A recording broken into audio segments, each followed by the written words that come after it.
সকলোকে নমস্কাৰ জনাই আজি এটা কথা আলোচনা কৰিব বিচাৰিছোঁ যে বহুতে ভাবি আছে DWৰ যি নিযুক্তি প্ৰক্ৰিয়া আৰু লগতে যি ভেৰিফিকেশ্যন চলি আছে নাচনি আৰু ঢুলীয়া চাৰ্টিফিকেটখন গ্ৰহণ কৰিব নেকি।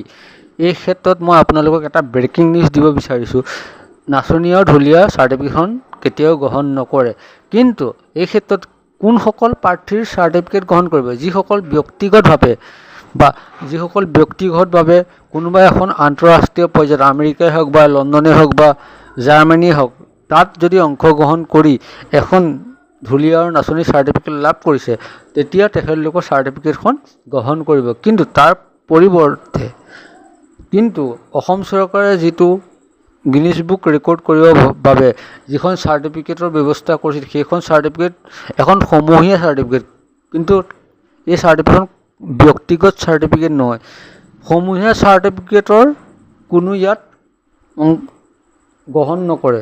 ব্যক্তিগত চাৰ্টিফিকেট গ্ৰহণ কৰিব যদিহে অসমৰ বাহিৰত বা ভাৰতৰ বাহিৰত তেখেতলোকে যিখিনি প্ৰদৰ্শন কৰিছিল সেইসমূহৰ ওপৰতহে গুৰুত্ব প্ৰদান কৰা হ'ব।